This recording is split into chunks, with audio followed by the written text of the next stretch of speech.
Hey guys, I'm Jerry. I'm Sierra, We're ladies. and we tangent. Yeah, sorry. Oh. I was like- trying to figure it out. I'm now And screen recording on my end. oh, cool. All right, here we go. Okay. What's up, everyone? Hello. We have a guest, Rachel. Hi, Hi. everyone. This is Rachel Rosche. She's one of my best friends, and she's gonna hang out with us today. She's gonna, the messages that we've been getting a lot of where people are suggesting topics. All of them are, can you talk about self-love? Can you talk about body image? And we're like, we would love to. And I know just the person to bring on. Yes. But before we get into it, because we're going to jump straight in because we have a lot of questions from you guys. We want to shout out some of you guys who have sent us things. Do you see our boobs? We have boobs. I'm we have macrame boobs and they're infuriated. I'm infuriated that I don't own them. I need. You can own them. Homemade by Kaylin. Replace my flamingo with those tits. You should. Yes. Homemade by Kaylin. It's Kaylon. Look at the areolas, the detail. That's my favorite part. The little Stunning. nip-nips. Stunning Impeccable. work. My areolas could not compete with these. I'll be honest. Mine are this color. Mine could. Mine honestly could. I think that mine are could be bigger at this. Well, it depends. What time of the month is it? They could be that color. Yeah. I have mood areolas. Do yours change in shade? Yeah. Yeah, and shape. Yeah. And size. What? Mine morph into I an haven't- animal. It's weird. Maybe is I've it because never of paid we're attention. moms? Oh, yeah. Momming ruins your nips. For real. Oh, I just got big salamis, without being a mom. What's the cartography like? Are they Yeah. what's the landscape? Is it a road map or? It's bumping. Yeah. Yeah. But little bumpies. Yeah. Yeah. Did I tell you I thought But that I had multiple I nipples? don't have a shade chart. I've never thought to compare. Well, that's an indicator of pregnancy. What? Oh, well. If they get darker? Yeah. Oh, yeah. Yeah. I didn't know that when I first For got pregnant what? because I was 20, so I wasn't aware that of what pregnancy Yeah. things were, and I was like, my nipples are black. What is happening? What happened here? Yeah, they got dark. Add that to the list. Mm-hmm. Truly. Yeah. I thought Sometimes I forget that we're other people are going to listen. Well, I don't care. I think it's important to know that I thought I had multiple nipples on my nipple. Yeah. Because when I was pregnant, I started lactating, toward the end, and milk was coming out of not the just main nip. Oh, and yeah, I'm it comes out of other places. yeah. Not the main nip? Yeah. It'll It come out. had my side, side the nips. side bumpies. Oh, the landscape. yeah. It's landscape. think Yeah. volcano. Yeah. And so the main hole is where the majority of the lava comes out, but the lava can come out. The sides sometimes out of the little mini rocks. Yeah. Who knew? Oh. Pencils out, everyone. Yeah. Yeah. This is a learning I already experience. had all my friends when we had our swimming section in high school. Our high school had a pool. Yeah. And so Morgan and Kristen shed all my dirty laundry / large areolas upon everyone in our class. They were like, look at Rachel's nipples. Her boobs are small, but her nipples are big. What's that about? Why I was over here they just didn't grow. They didn't Yeah, complete. what They is didn't it come to about? fruition. But they're all What? great. They're all great. Why are high school girls the way that they are? Yeah. I don't know. Celebrate I'm still all the friends nips. with them though. Oh, okay. So Cool. we've all grown together. They just have tiny nipples. I just They don't get it. We're not that close anymore. When you said we we've don't have a lot grown of things together, in common. I thought you all meant you're just all your nipples just morphed into one giant mighty mega nipple. Anyway, so also, you guys remember TikTok guy? Yeah. Alex? Yeah. Alex sent us candles. He has a company, Bloom. He has candles, soaps, wax melts, They're incredible. Oh my God. I was We up didn't there, even open the huffing box. them. Yeah. and we could smell them. You could smell it through the box, literally. So good. yeah. So thank you guys. That means the world to us. This is Yeah. like the coolest thing that's ever happened ever. And please go support them because Yeah. I know that I'm going to buy a lot more from them. So This burn time is 45 to 55 hours. I might just like pop the lid and let the aroma. Yeah. It's like Yeah. what, praline pecan or something? Yeah. Oh my Anyway. God. Oh, and you'll love this. His packaging with every purchase is like a tree gets planted. Yeah. And then the packing peanuts are biodegradable. You put them in water and they disappear. Uh-huh. It takes a lot to think sustainable packaging through. It Yeah. really I know, does. And it's especially as a small business. expensive. Yeah. It is expensive. You have to make it like a real cognitive choice. 'Cause Yeah. they don't make it easy. I know. But they Alex, make you're ruining amazing. the planet so fun. Let me tell you.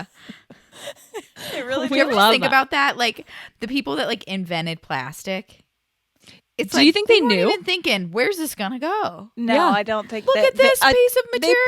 probably- It never biodegrades. It never like you can't get rid of it. They probably thought that was amazing. Yeah. They're like, this will last forever. That's what we want. A planet full of this Yeah. stuff. Exactly. Can't clean There'll be it. Polly Pocket shoes on this earth until It something explodes. blows it up. Yeah. And even Oh. then, they'll probably be in space somewhere, Just finding like their floating. way. That actually made me really happy to think about. And I know it shouldn't. It made space way less scary to Yeah. think of Polly Pocket shoes in there. It's not an empty abyss. No. It's full of Polly Pocket shoes. We love it. I do love it. Oh, so Rachel, why don't you tell the people who you are? Tell them who you are. No, Rachel and I met like almost 4 years ago. Our 4-year anniversary is coming up, Oh. Yeah. and she I know. invited me to her photography retreat, and it was a life-changing experience for me. And I remember now all this. we're besties. Yeah. We already cried about it 2 days ago. So Yeah, no more I was on tears. her podcast. So guys, go support For Better and Worse podcast. Yes. Anyway, sorry. Yes. Okay, you talk. I'd much rather talk about our first date at IKEA, but we can talk about me if we want. The romance. Okay. My name's Rachel. I'm 27. I don't know if that's important, but I am a You're a wedding Sag. photographer like Jerry. I'm a Sagittarius. You need to know. An 8 on the Enneagram, which is important. Everybody Yes. needs to take that test. It explains We need to do everything. that. Yeah. Yeah. You should. You I know should. what I am, We're gonna- but I don't know. I need to dive deeper. But yeah. If you're a 2, Jerry, that's not true. I just don't believe it. That's what That's what she is. That's what I come up as. You would totally. Almost all teachers will type as a 2 because I it's your believe that. career. It's what Uh-huh. you're so used to doing. Yeah, I hate that. for me. But No, if okay. you have to like take the test not as a teacher. But I did again, and I love 2s, but there are things that I wish about 2 that I wasn't. Anyway, this isn't Yeah. about me. Talk about you Sag. I'll flip things around real quick. Okay.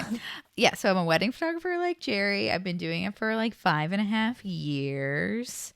Born and raised in Ohio. Did a little stint in Oregon for a bit, but back in Ohio.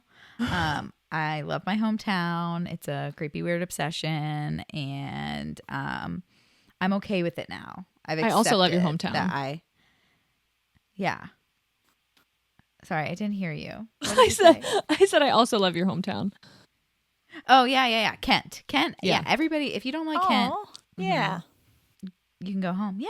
I You're grew the up here. It's problem. so weird. People that went to college here are like, and I'm like, People yeah, live there all just the a time. townie, living life in the college town. Yeah. So I have a podcast with my friend Jess, and it's called For Better and Worse. And I kind of started that podcast. It was like born because I was getting divorced like 2 years ago, was when I started that process. And I just remember like I was like listening to podcasts, and I felt like all the resources out there were for people who have been divorced. Like, we're really centered around like co-parenting and like divorce, like almost later Yeah. in life. Like, Yeah. Yeah. and I had a relatively short marriage, like 3 to 4 years. We didn't have a house. We didn't have kids. We didn't have pets. Like, but it was like still emotionally traumatic. And I felt like I obviously had learned a lot. And I didn't feel like there was much like resources, or I didn't feel like the community was for me. Well, that there's so much stigma around being young and divorced. Yeah.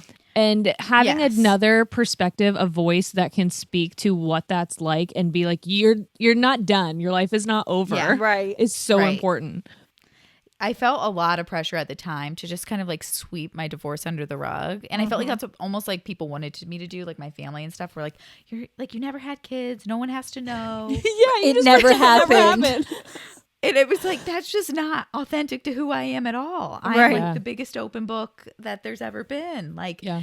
it was really like, I'm an oversharer. So like, especially being, Welcome. being Yeah. a wedding professional, I remember learning like, you probably shouldn't tell people that you're divorced, like prospective clients and stuff. Cause I did feel like Yeah. that might not be the hottest look. Divorced wedding photographer. Like, how much could she possibly believe in love? You know? Like, So much so that you were So, willing to try again. Yeah. right. Yeah, I guess. Technically. Yeah. Technically got swindled, but whatever. We're not mad about it. No. I just fell in love with another cis white man. What can I do about that? A tragedy, honestly. know. A modern day tragedy. Honestly, out of all of the world, like it's okay. I love my partner, and honestly, like jokes aside, I don't think there is anyone else out there that would like fill my cracks the Yeah. same way. Yeah. Like that's a joke that Jess and I sold on our podcast, and now I can't Yeah. stop saying it. Yeah. It We love I a felt- filled crack. yes. But yeah, so I wanted to create a space for other people in my situation to feel like safe and seen. And then when my friend Jess was getting married, I thought it would be like a really interesting dynamic to have like a newlywed and a divorcee who are like the same age Yeah. talk about relationships and breakups. And For Better and Worse was born just last month. Yeah. it's It's still so a cool to baby. me that you are finally doing it because we talked about it before we started. Oh, really? Yeah. Yeah. She was like, I just think it would be so cool to have a millennial perspective on divorce. It is something that at our age is not talked about a lot. You Yeah. get like No. middle-aged people talking about divorce and then not a lot, but it is not uncommon. Right. And you don't want people to like have to wait until they're older to Right. feel like, because a lot of people can maybe want to get a divorce or be separated But and feel like there's a stigma on it. and Yeah, and What are feel people going to trapped. say? yeah. Yeah, So Yeah. I think it's awesome. I do too. I mean, I think feeling trapped is like the ultimate feeling. Right. Yep. And even like Jess has talked about that. Like the first fight her and Joe got in, even over something stupid, she's like, I can't go anywhere. Yeah. We live together. Yep. Yeah. You know, and it's like, even when things aren't terrible, it's like, yeah, when you're married, you're married. Like, Yeah. it's an intense feeling, and like, it doesn't have to be for everyone, Right. Yeah. you know? Right. But Or forever. yeah. Yeah. So, those red flags. but as far as like my self-love stuff kind of goes, I really came into like my self-love journey at like the end of my marriage. Like my marriage contributed a lot to like the stifling of my ability to love myself and, more importantly, trust myself. Yeah. And when I decided to finally choose myself, I was like basically just set free. It Yeah. was like this choice of like, be in a relationship with someone that doesn't truly love and appreciate you. They just want to cage you. They want Yep. they want you to be the perfect version of you that they've created. They want to Right. keep you in your box. Mm-hmm. And when I decided like, no, I'm going to choose myself actually and figure out like how to love myself fully and truly. And so like during my divorce process, I started offering in my business, my photography business, things called self-love sessions, which are like traditional boudoir sessions, but Ooh. I market them as being for you. Yeah. Yeah. Not It's like for an your empowerment, partner, but for you, because and what was the most wonderful thing was like more people than not weren't even in relationships doing them. Yeah. Mhm. Because like I really wanted to share with people, like, you are deserving of love, and you deserve to respect yourself and like love your body for what it is, and visually see that. Like, and it's just, as a photographer, like there's so many moments when you're just like, I love my job. But this was one of those that was like, I love my job. Like, I love doing this. I want to do this all the time. And like, I do weddings, so like I can't do them enough, but I did just technically buy a photo studio, so I'll be able to do them a lot more. I'm so excited about it. Yeah. And I'll tell you, your self-love sessions are some of my favorite things that you've ever shot, because you can tell that the women that you have photographed are feeling themselves. I love Yeah. that. And it's like not even a question. Yep. It is like Yep. I've seen people share them, people who I would have never thought would have shared it just because of like their occupation. That like you did one of a teacher. And I talked about how I'd be so scared, but she was like, after a baby, I'm loving this body. I look hot as hell. Everyone should see me. I don't care. That's amazing. I love it. And I do need to shout out my hair and makeup team, Jason, Brianna, because like when in any creative endeavor, like every single person is so important to making like the vibe right. And so like when I do the marathons, it's like the girls will get there and then they go into hair and makeup and I'm still with another person. So like Jason, Brianna, their just ability to like hype these girls up and play fun music. Yeah. And like, you know, they're playing music that the girls like. So it's like, it's just, it was such a good experience to have like that kind of team atmosphere. And I just can't wait to do it again. Yeah. Once my renovations for my studio stuff dim down and I can start planning like what I'm excited about doing, it'll be so much fun. Yeah. So I was on Rachel and Jess's podcast. It just, the 2 episodes, because I talk entirely too much. Are you guys surprised? Came out today. And something that I wanted to talk about before we get into the Q&A with Rachel is I said something that I heard myself and I went, that's fucked up. And I was so like happy. Listening back, yeah. Yeah. And I was so happy that we were going to have Rachel on and we were going to talk specifically about self-love, because I walked face first into the point and didn't realize it until I heard myself say it later. And so something I said was, I was talking about how Shane was sick and he was like 115 pounds at 6 foot, which for him was unhealthy. He was physically sick. Right. And I said, I've been waiting my whole relationship to weigh more than my husband. And I said it like a joke. Way less than your husband. Yeah. To weigh less than my husband. And I said it like a joke. And then when I heard myself say it back, and I'm like, why? Yeah. Why? What? Why was I waiting for that? And I realized like I have issues with my body that I didn't necessarily realize, because I wouldn't consider myself an insecure person. But that statement alone shows that I do. Well, and I think it's easier, or it's harder for you and I to, like, people don't think that we're insecure because we tend to mask it with jokes. Yeah. Obviously, we did it with the last episode that we had. Just like things that we've been hardcore insecure about for our whole lives. Right. We're like, no, guys, this is funny. Because for me, when I was growing up and getting bullied, my coping mechanism was, well, if I make fun of it first and I make them laugh, then they don't think it's, they can't make fun of me because I've already said the joke. And I said a funnier joke. And you make than it a they part did. of your identity. Yeah. So the power that they would have over it I took doesn't it back. exist anymore. Yeah. But the problem is someone else can, the reason I am so frustrated with myself for saying it, and I'm going to make a more cognizant effort to not do it again. Yeah. And to call myself out about it, is because someone else who isn't where I'm at could hear that. And then now I've planted and or watered an insecurity. Yeah.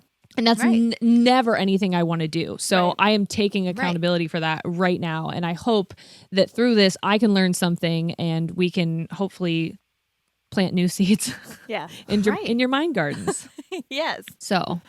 Exactly. Yeah. When you said it, I said something, but like when you're hearing in the headphones, it's like, it's delayed a lot. And it's like, but yeah, stuff like that. It's like normalized microaggressions to yourself. Yep. Right? Oh, yeah. It's like, and it's something that you and your girlfriends probably would talk about and laugh about. And it's something that's so normalized. Like, and honestly, even I, like, when I started dating Josh, going from my ex-husband, it was a comfort, right? It was like, oh, like for whatever reason, I felt like I can relax. Yeah.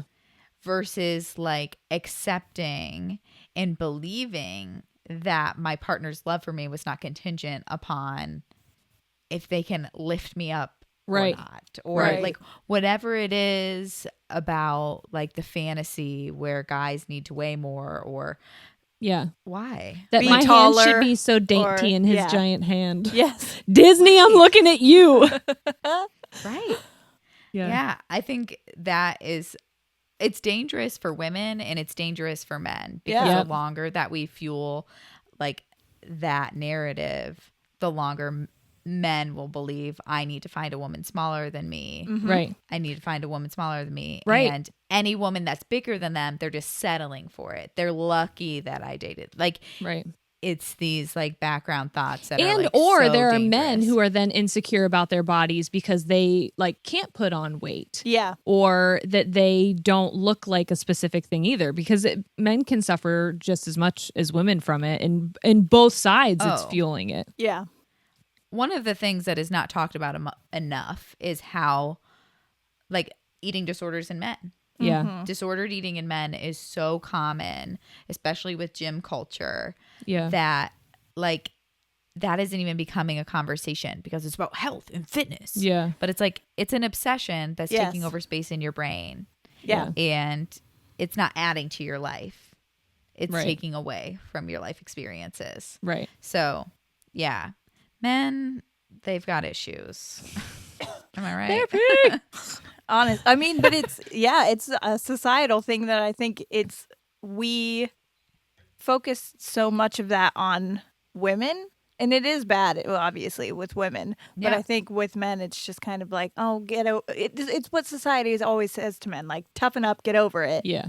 Don't be a pussy and talk about your feelings or what's wrong with you. And so it's just bottled up. And I honestly think a lot of them don't even know that what it is. I think it's so we've like gendered eating disorders, so they don't. They don't think they can claim it. They think, well, I'm not anorexic. I'm eating food, and I'm not throwing up, so I'm not bulimic, so I don't have an eating disorder. Right. But if you're so consumed with all of your thoughts are what you're eating, what you're consuming, how you're working out, like that's disordered. Yeah. Are we ready to jump into the cues? Yeah.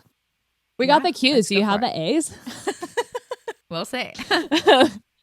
Digging for my wisdom. So, what's the first time you remember being conscious of your body and how you looked? Well, the first time I remember like being aware of like my body as a woman, I was in the 4th grade and I was being like violated by a boy in my class at recess every day. And I was like a mutant child. Like I was just taller and developed and like from a young age. And so like I was the first girl in my class with boobs. Yeah. And for whatever reason, like this boy felt the need to be like, ooh, like, and would these touch are me. For me.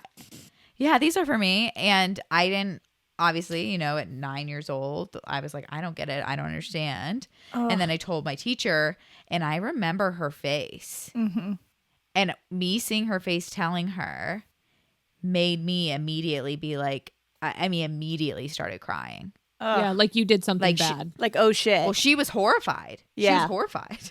She was like, what? And then, he got 3 days of lunch detentions. So seems fair. I will not the touch punishment boobs. fit the I will crime, not let me touch tell you. boobs. Right. Yeah. As it always does. Right, Yeah. exactly.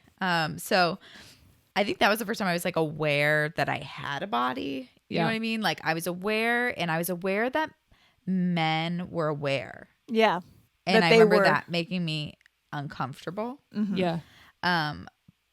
But I think like in middle school specifically, I remember feeling for the first time like, oh, this is a thing. We're supposed to look good.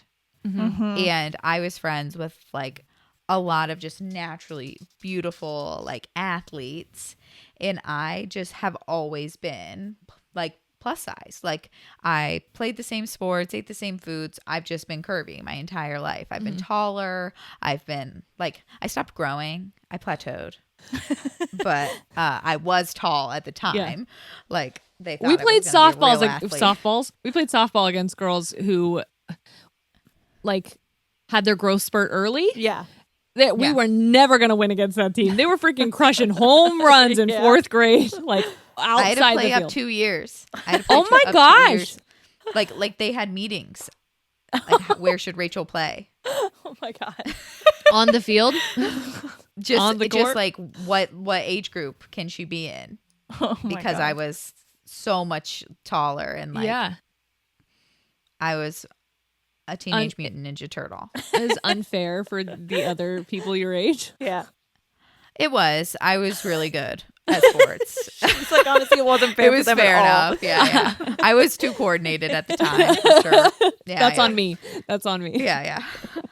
I was throwing like 40-mile-an-hour pitches in softball. Like that. Something was wrong with me. It's not my fault, people. No. Oh But I my just gosh. plateaued really early. It was like I remember like everyone was like, Rachel is gonna be amazing, but it was like, no, she's got really good really quick. There was nowhere else she was gonna go with it. That's a lot of pressure. I know. Then, like but every it was year fine. when you stop growing, you're like, so that was it for me then, huh? Great. yeah, it was a disappointment. It was a disappointment for sure. Yeah. But yeah, like so in middle school, I remember like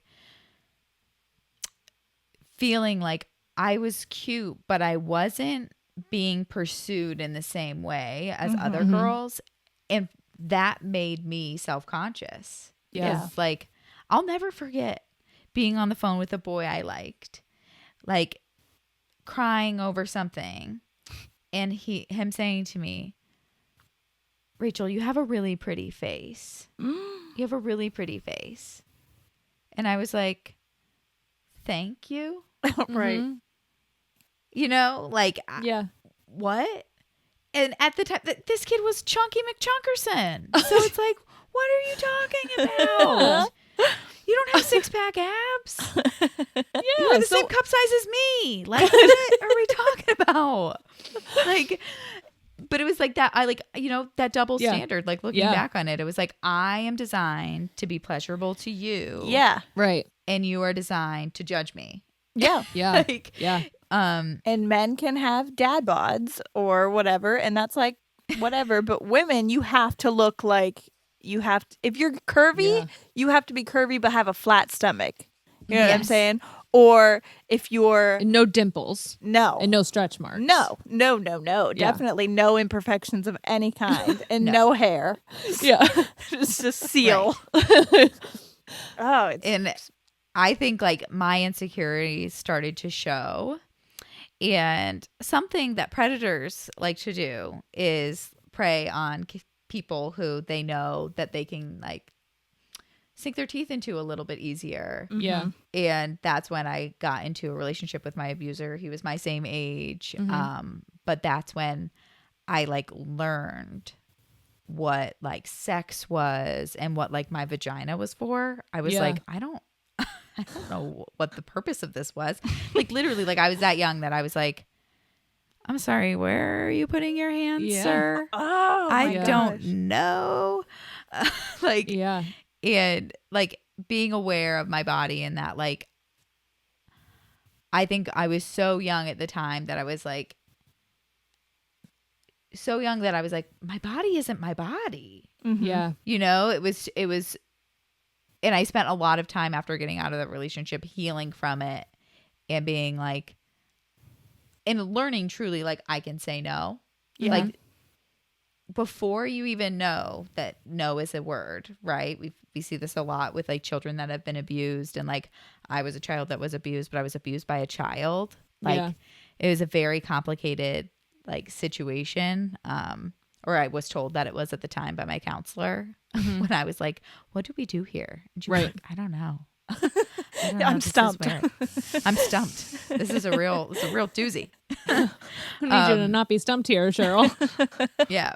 And that in that relationship was when I formed like my first eating disorder, which was just like anorexia, starving myself, drinking Diet Cokes alone in the bathroom, just like trying to remain any amount of control of my life that I could. And also I was just anxious. I think that was something I didn't know at the time, is like, I just wasn't hungry and I was constantly worried and stressed. And, I held that in my body. Like, if you can't verbalize it, if you don't have the words to verbalize it, you hold it in. Mm-hmm. Right. I'm quoting you, Jerry, from our last episode. Hey. So yeah, I just, from then on, it was just like the ups and downs of like restricting and binging. And in my early adulthood, I got really into orthorexia, which is the sneakiest eating disorder of all, which is the eating disorder that describes itself as health. So it's the obsession with exercise, with a particular diet. Yeah. And when those obsessions rule your life, they become a real problem. Yeah. Question number 2. These are probably not going to go in order now. Okay. But I wanted to start with that one. Yes. COVID weight gain. What do you say when you look in the mirror and feel about it? Like sad face emoji. I think the question is, you have to get to the bottom of like, why? Why do you feel bad about it? Do you feel bad about it because like your stomach hurts and you feel like you can't run as far? Or do you feel bad about it because you feel like society's telling you to feel bad about it? Do you feel like your body intrinsically has more worth when it's smaller? Because if you believe that, that's a lie. That's a lie that diet culture in the world wants you to believe, because that means it can have control over you and, to a certain extent, your money and your time and your commitment. Wow, yeah. Yeah. So you are allowed to look in the mirror and say, ugh. But you're also obligated to say, I love this anyway. Because when you think about it, especially in COVID, like, your body is built to bring you through life. If you gained weight during COVID because you probably weren't going out as much and you weren't allowed to go to your gym and you weren't allowed to do things, and instead you spent your time baking cookies and surviving a pandemic. Yeah. Thank your body yourself. for that. Yeah. Thank your body for that. Like, I think when we stop sexualizing ourselves and instead choose to honor our bodies for what they are, which is like the vessels for our souls, we can separate what society wants from our body and what we need from our body. And what we need from our body isn't skinniness. Yeah. It's survival. Yeah. Right.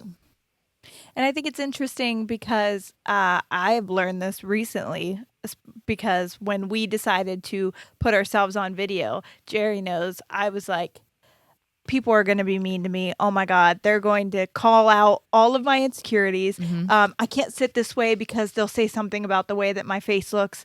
And just silly little things. The one time I almost made her completely redo an episode with me because I was she didn't like her hair. embarrassed about the way my hair looked. And just other silly things like but the way I it's not was silly. sitting. Like, I understand that it appears silly when someone looks and they're like, well, that's nothing to be. But when it's in your head, it was consuming me. Mm-hmm. It was all I could think about when we were recording. I would sit certain ways because I was so worried about it. And nobody has said anything. If anything, they've been extra nice about it. And they're like, oh, you girls are so cute. Like, somebody drew us. oh my gosh, those of you who drew us as a bunny and a horse, what the heck?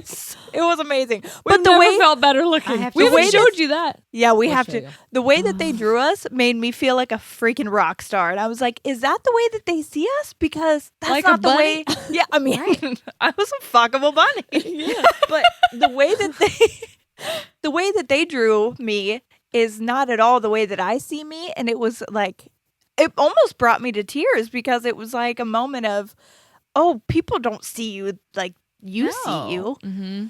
It was, So it's something I'm working on.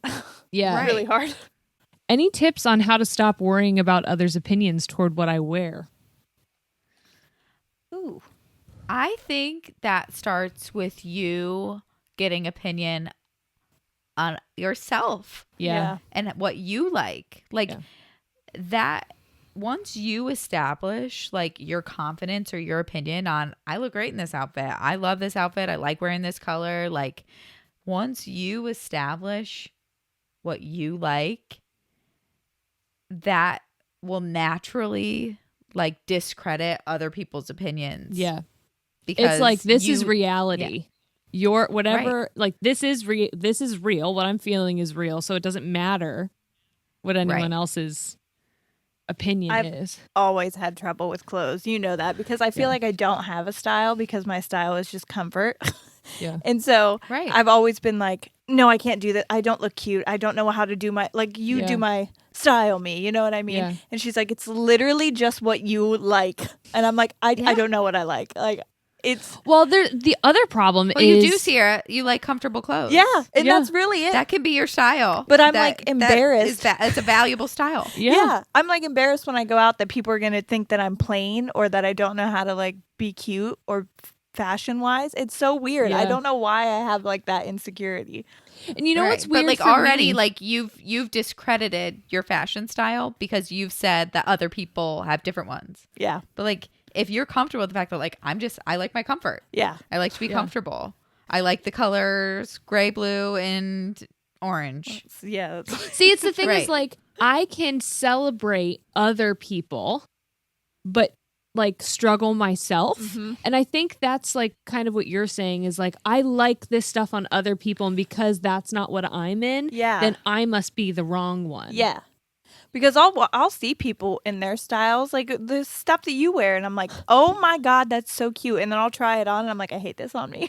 Like, but it's just because it's not comfortable for me to wear. Or it's not your style. It's not my style. And like, but I love it on you. Yeah, but you can appreciate it and not be less than. Yeah. You know what I mean? Yeah. But I think another issue is like, for me, sometimes I feel like I can't claim that I have body issues because I've always been a slender person. And for some reason, like, being thin, there's this illusion that like you can't also hate yourself. Yeah.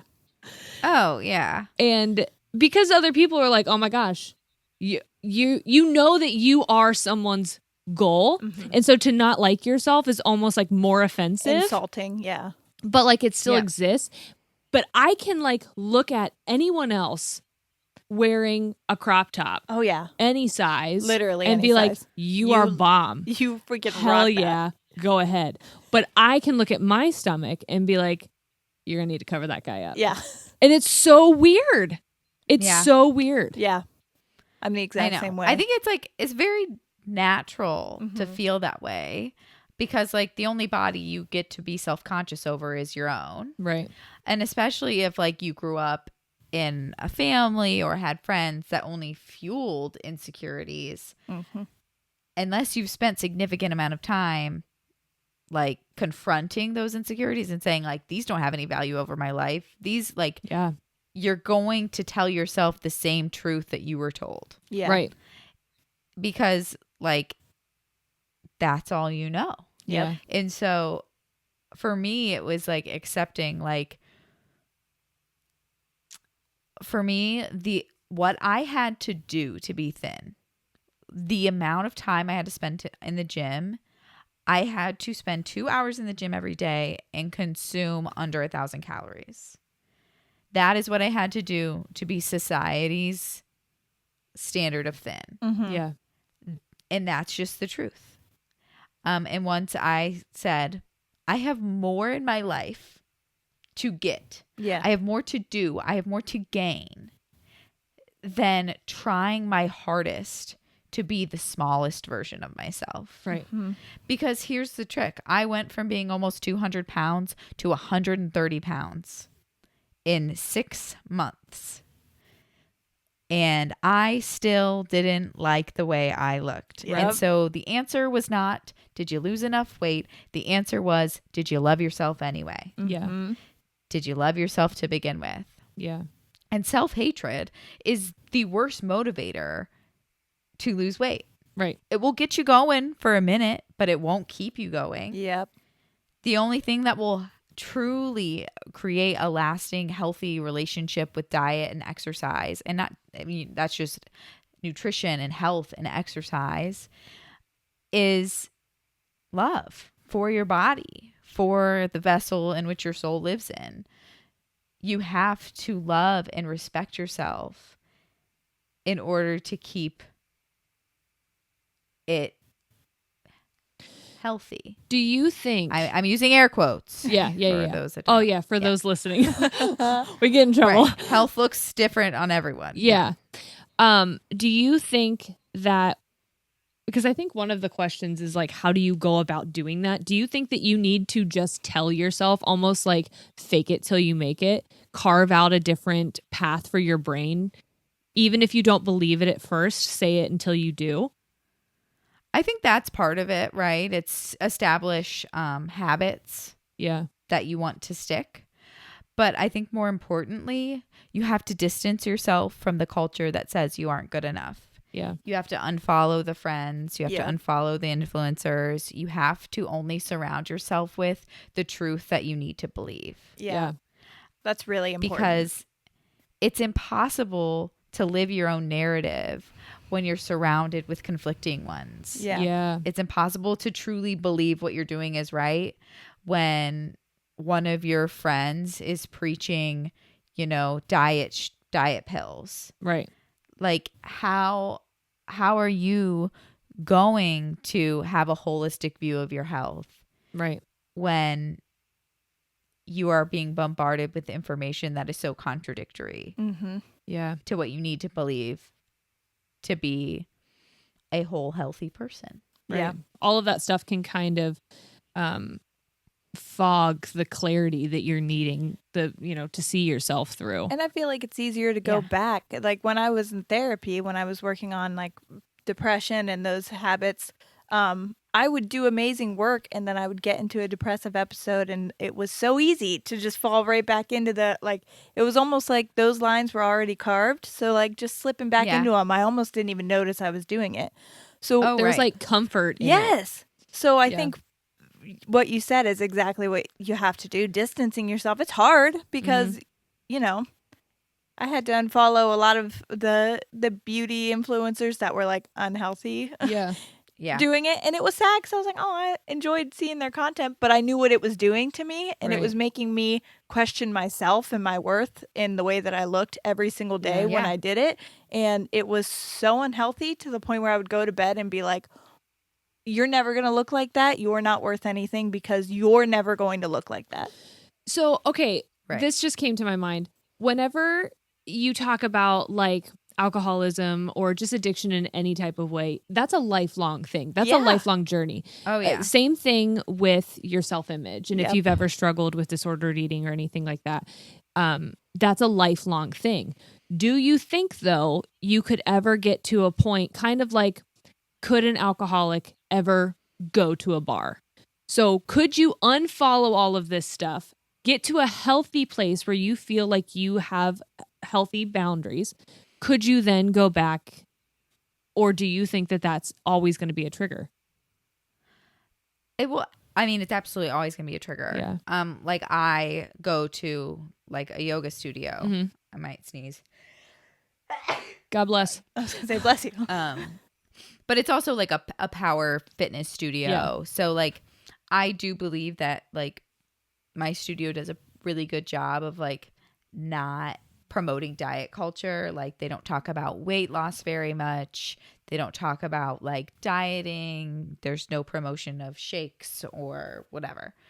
But obviously like you can't control the people who come in the door, and a lot of people are older women who are just trying to get their bodies back. Just trying to get my body back. You're in it, baby. And so like Yeah. you're in it. Yeah. You're in it. And it's like, one, it's just really sad to watch 45-year-old women comparing themselves to their 16-year-old self. Yes. Yep. A child. You are comparing yourself to a child. You've had 4 children and you're comparing yourself to when you were their age. Yes. Like that's not, one, that's not fair to yourself. And 2, it's just not realistic. And also 3, you could probably get there and you would still find faults with yourself. Right. So it is triggering for me to, at times, to go to work out and be a part of that culture. Which is why if I'm ever feeling down, because like, right, like eating disorders, you're in recovery. Right. You're always in recovery. And like even probably last month or maybe 2 months ago, I was like crying to my sister, saying like, when do I stop? Like I was like, I'm not always aware of it, but like, when am I not going to, in my head, add 40 calories to my toast when I put the butter on? Like when does that end? You know, because it is exhausting. It's exhausting, just like it's exhausting for addicts. Yeah. To be like constantly thinking and like it takes away so much energy from your life. Right. But in the same aspect as like addicts who are like recovered or in recovery and who can speak on it, like it is so enriching for me to be able to have a conversation with someone and be like a lot probably the biggest, most toxic thing people do at the gym is talk about earning food. And that's the easiest thing for me to correct. Is like, yeah. Sounds so yucky. I've never heard that before. I have. And I hate that.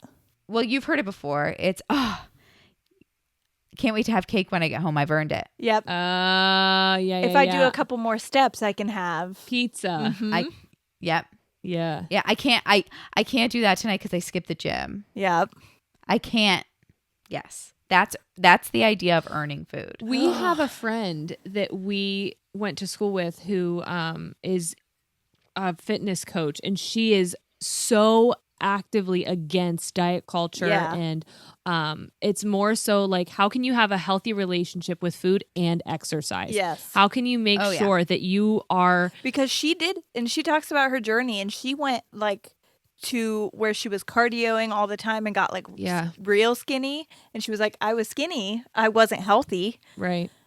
So yeah, I think what she does is awesome, because that's something that I don't think about. I think if you are on a fitness journey, then you're obsessing about it, and it doesn't have to be that. No, because for me, like what I had to change in my mind, like although it is hard, so like say like, you know, I have gained weight in quarantine, right? And so consciously I know that like all I'm trying to do is to create habits, right, that make me the best version that I need to be. Like I have anxiety, I have mental health issues. I know that exercise helps with those things.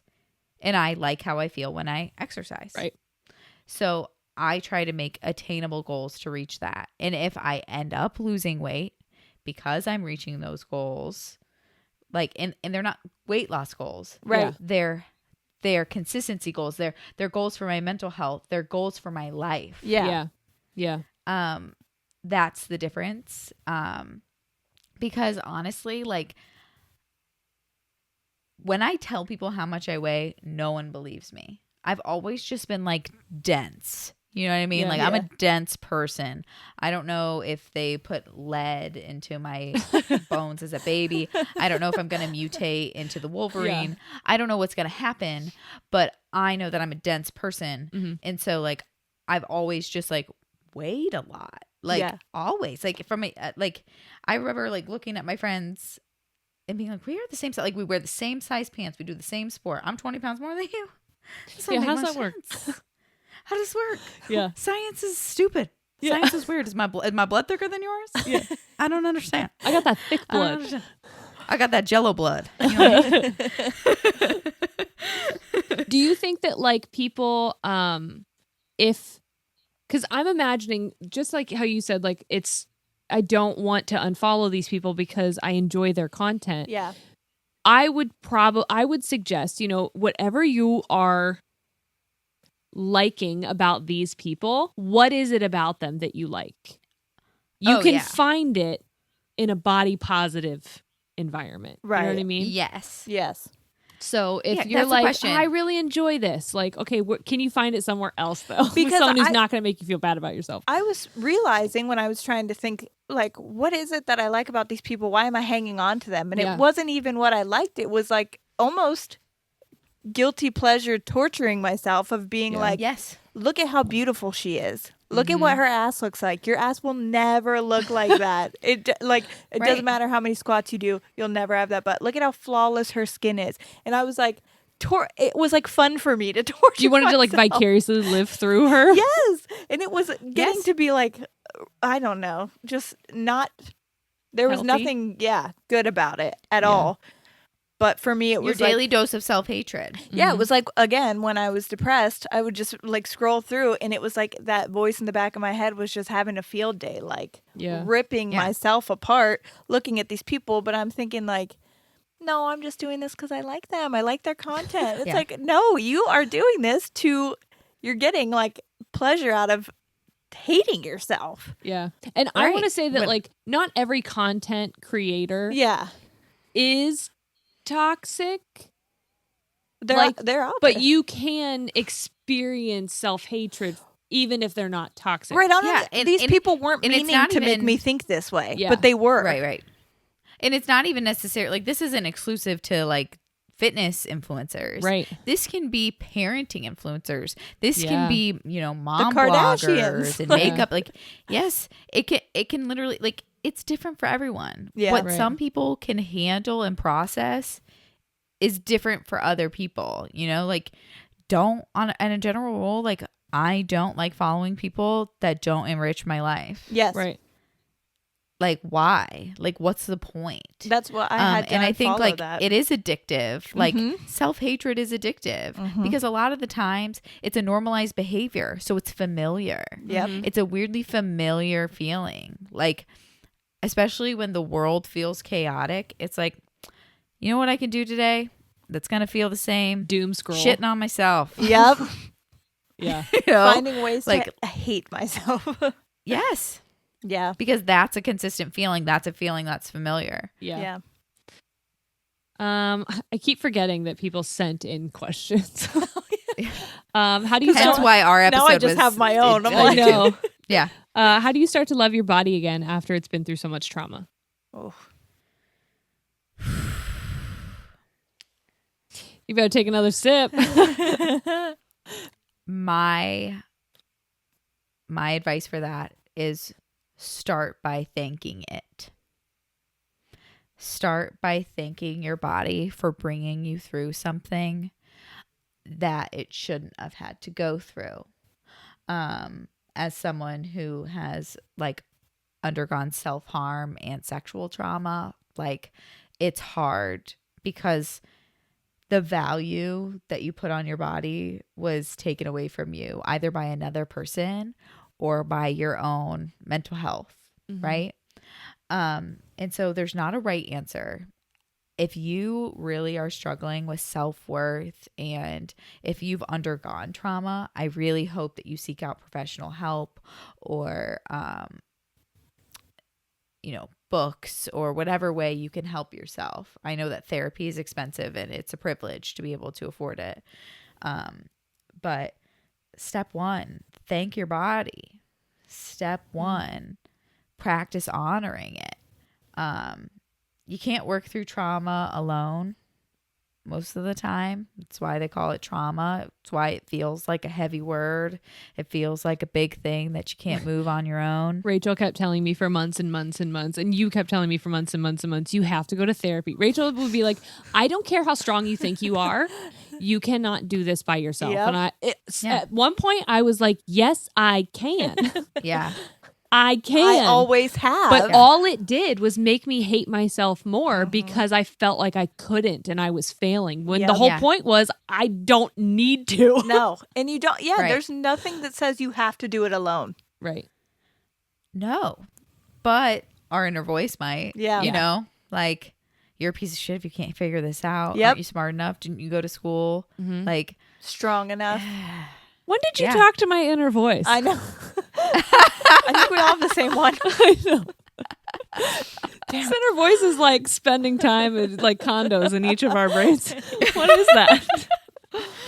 she's POS, you know? Yeah.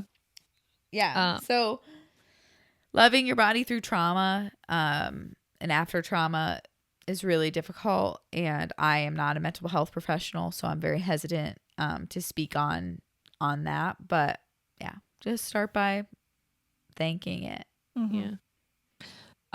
What are your thoughts on stretch marks and how can I look at mine differently?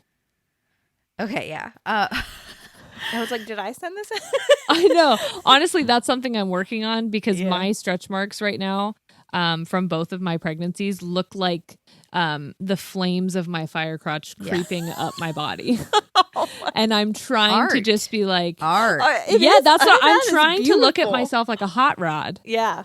Yeah. That's how I'm trying to retrain Okay, but it. here's my question. Have either of you ever met any woman without stretch marks? I don't know. I don't go up and like, if I've seen them without... That's the thing though, because I don't think we're looking for them. Yeah, I guess. We right, probably, why would you look? Yeah. For one? But we're staring at ours. Yeah. So like, I photographed many women naked, fit women, athletes. Yeah. We all have stretch marks. Yeah. Every single one of them. Yeah. So I think normalizing that, it is hard to come to terms with any insecurity we have. And if for whatever reason yours is stretch marks, it can feel like a lot. I was really insecure about my stretch marks. I remember I was probably in the 3rd or 4th grade when I discovered stretch marks on like the inside of my leg. That's the first place I got them.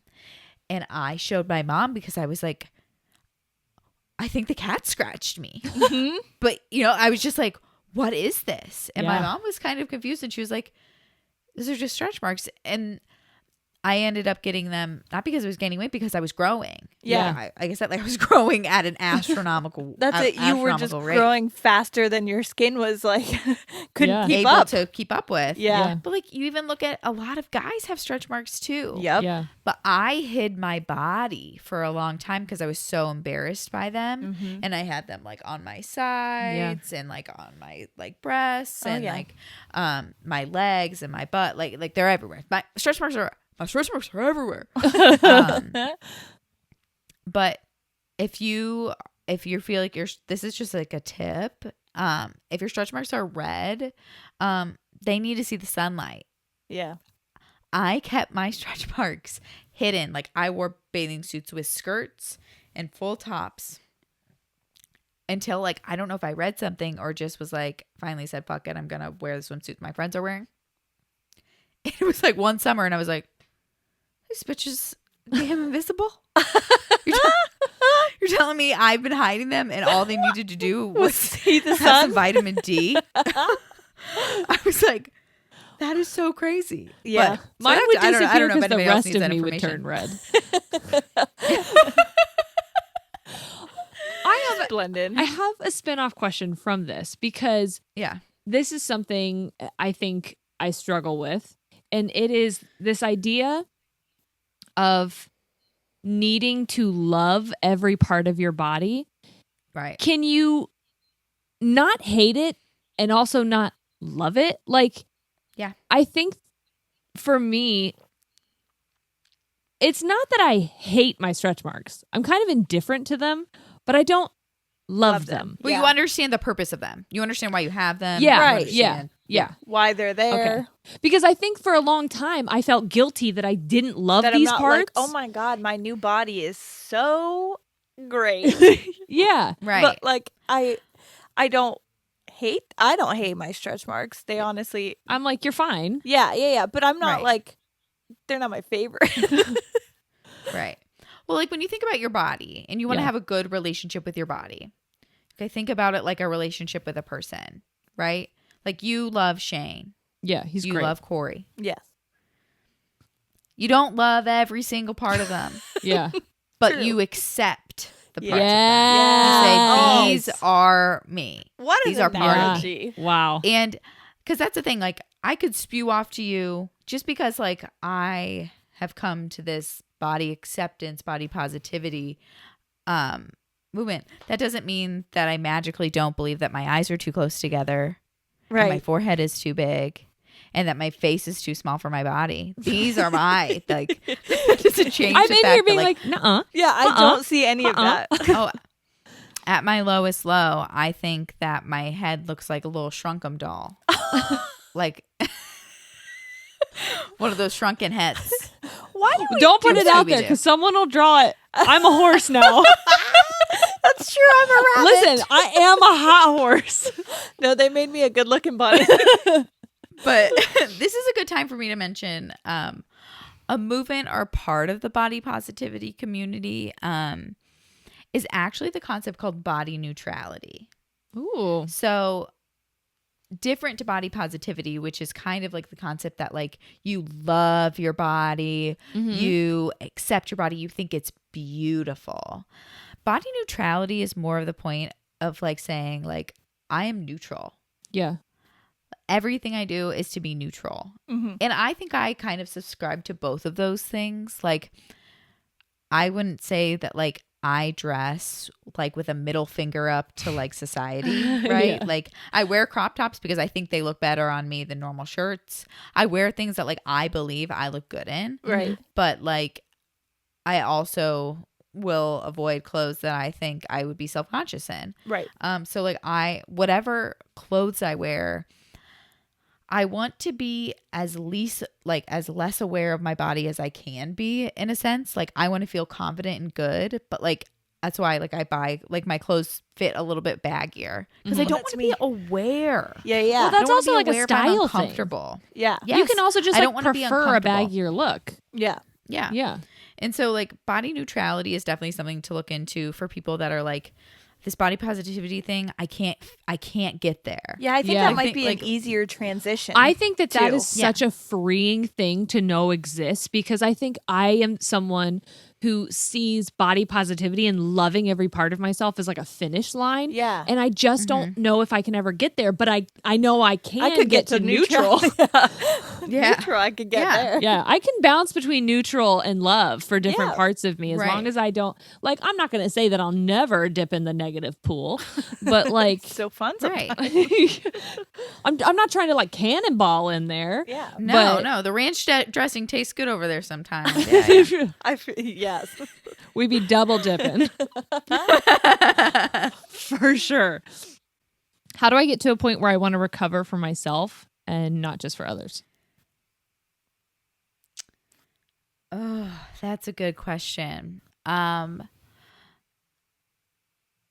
It ties into everything. It's like you have to value your own opinion. You have to look to yourself and trust yourself. Yeah. Because I think a lot of the time, like, especially people in recovery, like recovering for other people, it can be a good foot in the door to see what recovery feels like. But until you decide that your life is valuable enough to change long term for you, Yeah. you are going to slip up, you know? And so, like, my thing, especially if you're like recovering from an eating disorder or disordered eating or whatever, and it's impacting your life and your family, which it does, it can totally tear families apart. Yeah. You know, it's okay if you start trying to do it for someone else. But in that process, you need to learn why you are valuable outside of your body.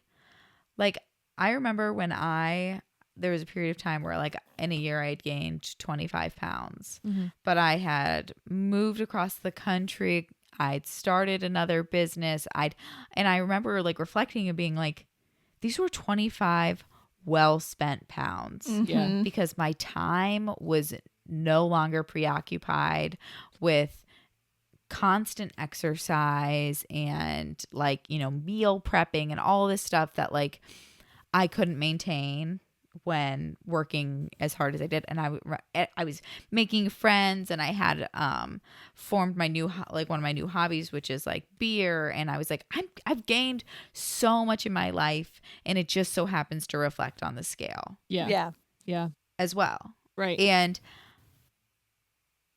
that acknowledging that, like, with weight gain can come so much freedom. Right. Like, your life, your purpose in your life cannot be to be the smallest version of yourself. It has to be the most full version of yourself. Right. And once you are genuinely excited about realizing who that person is, who that full version of yourself is, you can try to fully submit to recovery. Right. Fully accept your body and learn how to love yourself without looking to others for that validation. It can feel like a prison when all you're doing is focusing on your body and how to either achieve something, like achieve a certain look or a certain number, or if you're counting calories or if you're planning for meals. There is no space for people. There's no space for hobbies. There's no space for things that you love. There's no space for happiness. There's no space to celebrate the things that make your life worthwhile if it's full of all the things that are keeping you from actually living. Yeah. Do you remember when the summer before, when I got real depressed again, and I found this meal prep thing online, right? And it told me exactly what to do, and it was like supposed to be healthy, right? And it was, but it was like, you have to do this exact workout regimen and eat exactly what is on this every single day, or you're not going to get the results that you want, was how it was offered to me. Which means if you don't look, it's your fault. Yes. So I got crazy about it, and then I started getting depressed again because I would be like, Corey, I can't go to your parents' cookout because I have to eat this meal at this time, and I have to do these workouts, and like and then if I would miss one, oh my God, I would berate myself. The whole week's ruined. Yes. Yep. And then because the whole week was ruined, I was like, well, tomorrow's a cheat day too now, blah, blah. And then the week would go by and I would have done none of my meal prepping. And now I'm like, what a piece of shit you are. It was the most, like, self-deprecating I ever was. There was no winning. There was no winning in that situation. No. Yeah. Because if I did it, I was missing out on living life. And if I didn't do it, I was a piece of shit because I couldn't stick to what I was supposed to be sticking to. Yeah. It was ridiculous. Right. Yeah. It's ridiculous that there is a form of society that expects us to hate ourselves. Yeah. There's an entire multi-billion-dollar industry that does. Yeah. I bought that. Like, that's the other reason I was like, you spent money on this. The least you need to do. And then it just makes me so angry when I think about the fact that this person who is a man makes money off of telling these women that they're not good enough and telling them, if you do this exactly the way that I tell you to do it, then you're perfect. But if you don't, it's your fault that you don't look like this because you obviously didn't follow exactly what I said to do all the time. It was the most controlling thing that I've ever been a part of. And I was like, I don't even know this person. Yeah. Why am I doing this to myself? How do I learn to find the good and beautiful parts of my body? I struggle. My initial response is they're all beautiful, but I mean, they all have value. yeah. Yeah. I know that my first response to that person was they're all beautiful, but I literally just said that I'm like, to like parts of me. So that's my thing is like, I love you. I love all of you, whoever you are. Don't even need to see you to know that I love you. Yep. But like I have a double standard for myself that I need to continue attacking. Mm-hmm. Well, attacking the bad part. No, I don't need to keep attacking myself. I do that enough. Right. Like, at my best, I think, like you start with little things. Like I remember feeling like, my hair's good. That was always like my security blanket, which I think is for a lot of women. Yeah. Like my hair. And then like as I started like my body acceptance, body positivity journey, I was like, I like the shape of my body. And it takes a while. Yeah. Be fucking patient with yourself. Yeah. Like allow yourself to fail and allow yourself to feel like you can still grow. Like I think it is not this like snap your fingers. Yeah. Like tomorrow I'm going to be body positive and then everything will be perfect and I'll love myself completely. Yeah. I don't think it's not realistic. It starts with respect. Mm-hmm. Like it starts with acknowledging that like all of your features have value. Your body is valuable and it's valuable to you. Like I've said this at the beginning, stop sexualizing yourself. Yeah. Stop comparing yourself to people that get paid to look like that. Yeah. Mm-hmm. Or have paid to look like that. Yeah, I was going to say, or spend money to look like that. Right. And if you have the means to pay for whatever cosmetic surgery because you go for it, whatever. Right. But like also, I hope that everyone can get to a point with their bodies to say like, like I said, like I think my head's too small. I cannot imagine you with a larger head. No, I think your head is perfect. Please don't get a head enlargement. I wish my eye, it's like I wish my eyes. That's why I laughed because the first thing I thought is like she just gets like, I'm gonna get plastic surgery and enlarge my head. Yeah, I'm just gonna get like a lot of fillers. Yes. You know what's weird? I have the opposite where I think my head is too large for my mine I think my face is too big for my body. None of it makes sense. I can't even realize that I have long hair because my face is so long. It makes my hair look shorter. Why the long face? I'm a horse. Anyway. What? Sorry. See, it's all crazy. It's all it's all in our heads. It is. See, like, you know what I wonder is like I would question if there are things about your body that you struggle with more often. Yeah. When did that start and where do you think that came from? That's always what I've had to ask myself is like, I was so consumed with my stomach for the longest time. Yeah. And I remember someone saying to me, Jerry, don't stand that way. It looks like you have a belly. Yes. And so as a little girl, I remember hearing that. And then immediately now I'm super self-conscious about the way I stand. Yeah. And that person, I don't think intended to make me think about my stomach for the rest of my life, but I did. Same with my very first insecurity was I'm a very pale person with very dark hair, and I got leg hair like normal children did, but I was like maybe 9. I wasn't shaving my legs yet, but I would go swimming, and I remember telling my mom I don't want to go swimming, I don't want to go to the pool because people would like point out my leg hair. Like it was gross. Yeah, right. I was a freaking 9-year-old girl. Yeah. I did not need to be shaving. But you're still insecure about your... Oh my God, my body hair is like, I won't go anywhere if I think that if I have stubble, which I mean, again, I always do because we'll take pictures and she'll have holy jeans on and she's like, I can't take, I have to either cover it with something. Because you could see my like stubble. But you can't. No, I know, but I think that you can. Yeah. That's why I wear blankets. You're aware. Yeah, it's my biggest insecurity. So what Barbara always told me is like, those are distorted thoughts. Mm-hmm. Yeah. Rewrite them. Now, I will say anyone who is going to attempt listing your distorted thoughts, that put me into a 2-day panic attack because all I did was think about really negative things, and it put me in a really bad place. So I would caution anyone, do that if and when you're ready, because it can be a lot to think about that negativity if you don't really focus on either the plan afterwards. Making a game plan to either imagine a stop sign, which is what she told me, or say that's not that she told me I'm allowed to say that's not true. Yeah. And then refill it with a true statement for me. Yeah. Yeah. So I think for me, like what really how kind of like my journey, I guess, started, really the nitty gritty of it was I was just fucking tired of it. Yeah.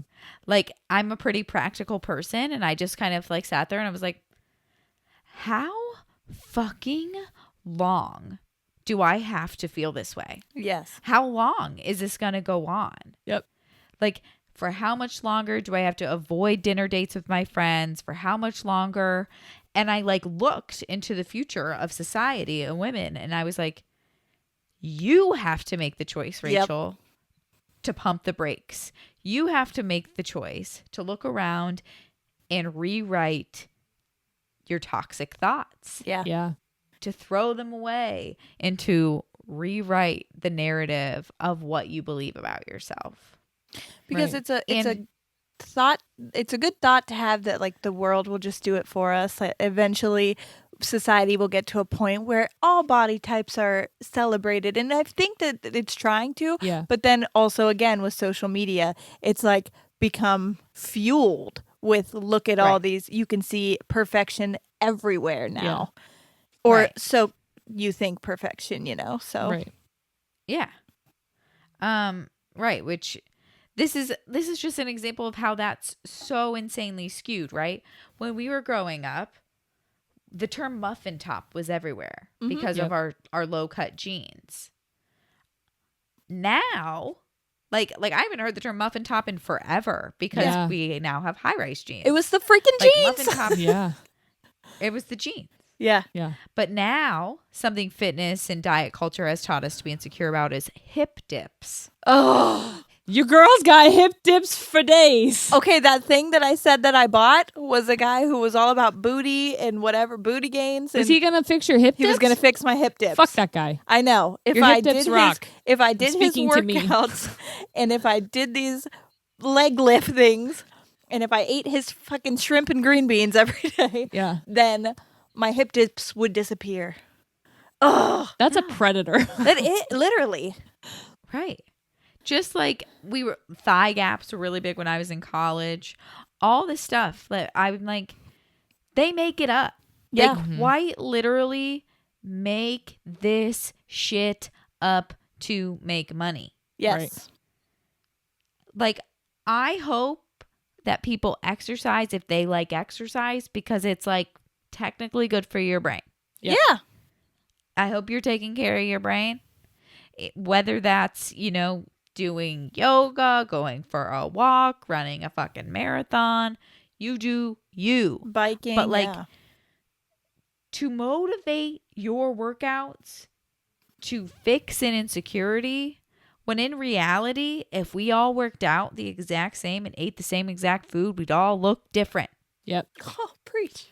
We would not be cookie cutter versions of each other. Yeah. Right. We would all be different. We'd all have different bone structures and different like hip widths and like there's shit that you do not get to control. Yeah. Yeah.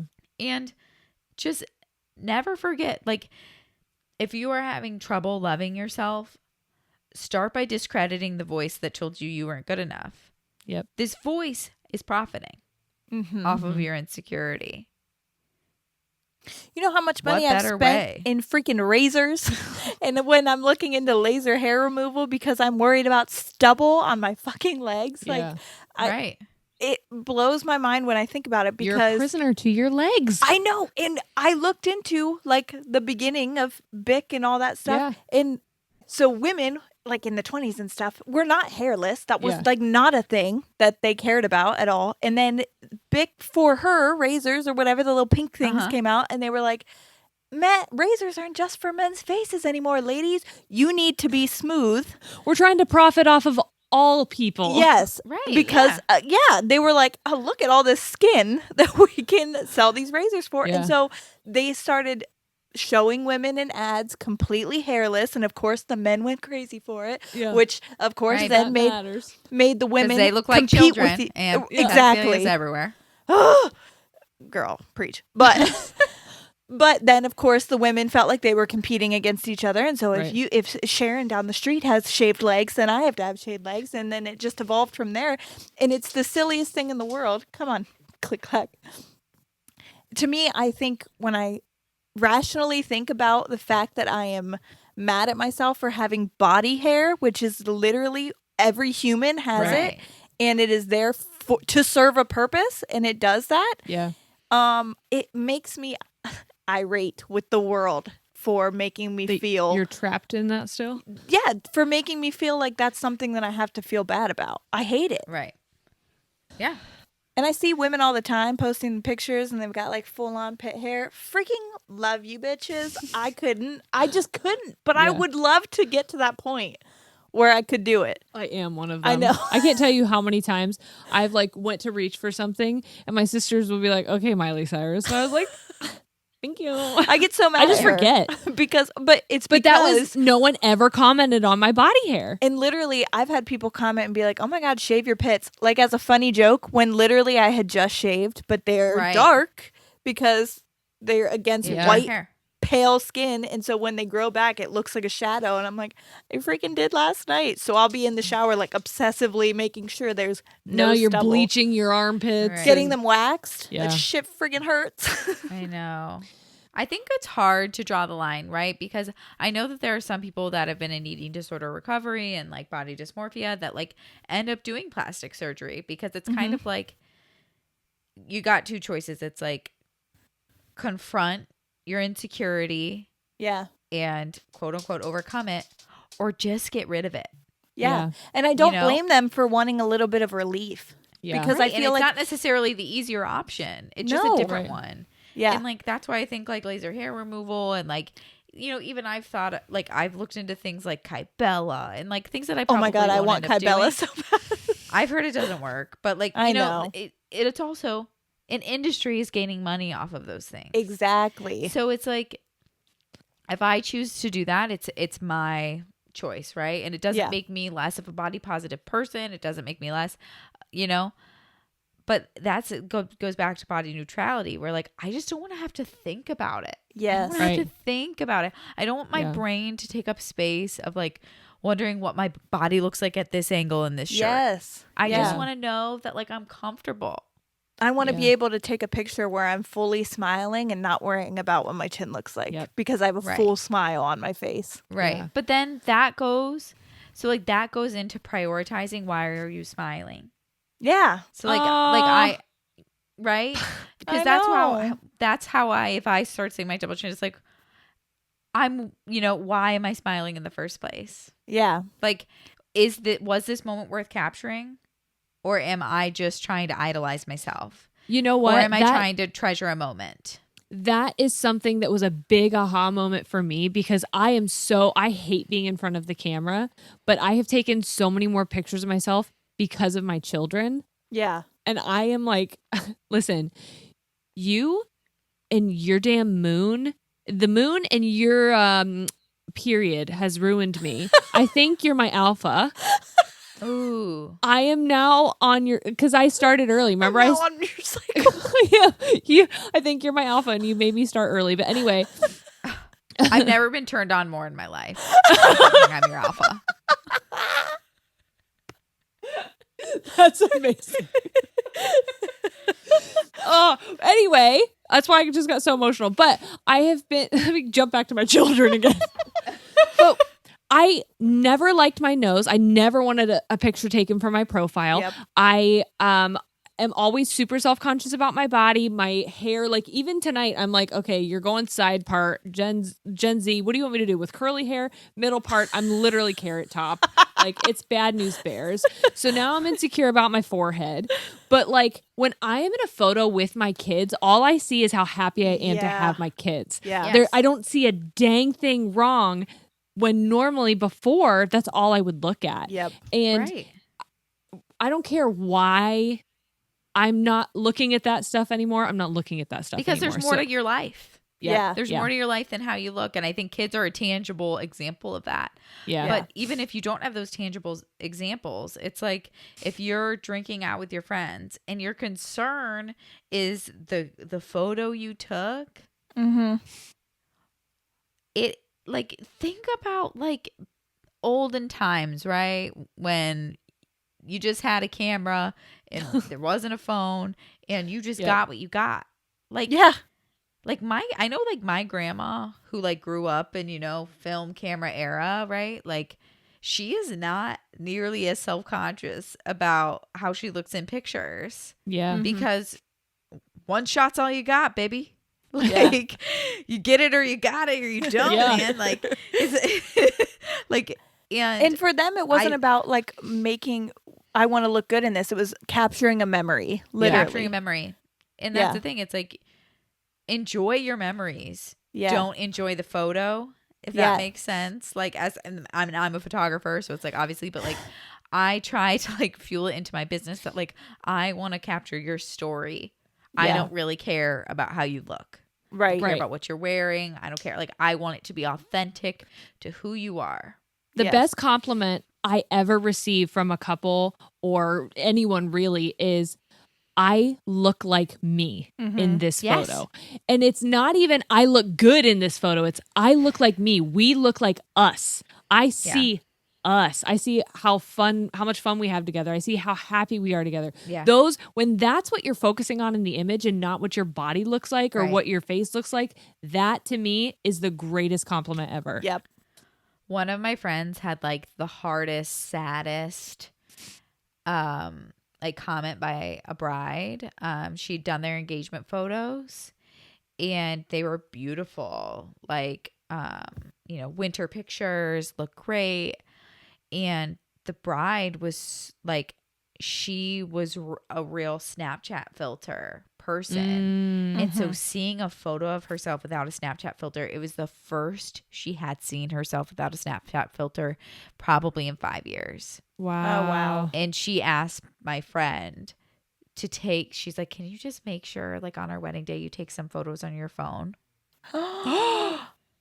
Because she was so like, they're just so detailed. I can see everything. And there is not one fucking thing wrong with this person. But I know people body like that in my life. dysmorphia of filters really, really got to her. And it was like the hardest thing for my friend to be like, hey, I'm sorry, no, I'm not going to shoot your wedding on an iPhone. Right. You're paying With a me filter. a lot of money. To capture a real moment, and this is what it is. This is the reality of it. But that's what you are. And it's sad that filters have made people feel like it somehow ruined what they thought about themselves because I don't measure up to what I look like with that filter on. Right. Because then it's like, then you're altering your reality to see. I won't use them for that reason. Yeah. Because there's already so many things about my face that I have battled to overcome liking that I do not want to look at a filter and be like, well, shit, I would look better the way I thought I would if all this stuff changed. Right. Yeah. It's scary. Yeah, For that's sure. horrible. Last question. What advice would you give when pursuing recovery seems hopeless and impossible? The obvious answer is just keep going. Yeah. But you know those answers always feel like if you heard them when you were in that space, you'd be like, okay, fuck off. Yep. But I think a bigger, more important, more nuanced answer is make sure you have people to keep you accountable. The people that you want to push you, the people that you want to call you on your bullshit, the people that you want in your corner, surround yourself with them constantly. If you have a toxic thought, if you've restricted yourself for a day, own the fuck up to it. Yeah. Own up to it. Because hiding your truth and your trauma will only lead to more deception. Mm-hmm. Yeah. And you deserve recovery. You Yep. deserve to love your body. You deserve to respect yourself and to honor who you are. And I know that seems easier said than done, right? Like I was in a marriage that told me that basically I will be attracted to you again when you look like you did when we started dating. That's the problem. That's why we're not having sex. That's why.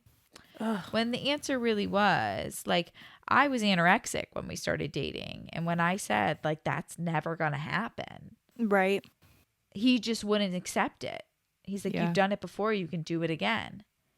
And I'm like, I had to choose myself. And I was like, I like my life more than I want to please you. Mm-hmm. Yeah. So I guess if you can't accept me and me accepting me offends you, Goodbye. we gotta go. Bye. Bye. But yeah, I think The ridding first time you yourself do that too, the first time you say bye to whatever feeds an insecurity, Oh, it feels so good. oh my gosh. Yep. And the doors that it opens for you to do it again, Yep. unlike it's not like nothing else. Yeah.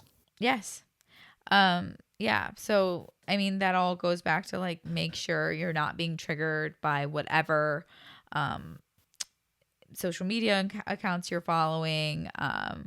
And try your hardest to keep yourself accountable. And when you can't, have your friends do it. Yeah. You know, like put your trust in the people that you trust and let them call you out. That's what you need sometimes, because if you want to recover, how many people do you know that have ever recovered from anything 100% alone? Right. There are groups too. Like Sierra is the group queen. I really am. If you are not in a group of people who you can rely on for that, because maybe they're also suffering from the same thing, like there are entire groups dedicated to recovery. I am a huge, we've talked about this. I don't like being around other people, and like especially we're in a pandemic still, but yeah, online groups, you can find amazing support from people online in things safe like spaces. That. Yeah. Right. Yeah. So if you find yourself in a community like that, I think it could be awesome. That is awesome. I could like just keep going and going and going, Yeah. but we've I know that this is going to be a super long episode, but I think it's one of the most important ones that we've ever done. So fast. I feel like I truly, haven't even talked at all. Yeah, How's that possible? I know. I truly thank you so fucking much. Yeah, like this so was fucking much. So important, and it made me feel things I didn't know I could feel. Yeah. Oh, I hope that it was helpful. It was. Oh, for sure. I was. learned so much, and you learned that you're my alpha. So Oh, thank God. we I'll really never gave forget each that, other Jerry. enough. I'll never forget it. Oh, well, again, hey guys, go follow for better and for worse. Go follow Rachel Beth. It's Rachel Beth, right? Yeah, it's Rachel Beth. It's Rachel Beth, but that's her photography page. Just Cart Photos is also the other co-host? What are we called? Yeah. We're hosts. We're hosts. We're hosts. Sure. Co-hostess. Yeah. Go follow them on Hostesses. social media.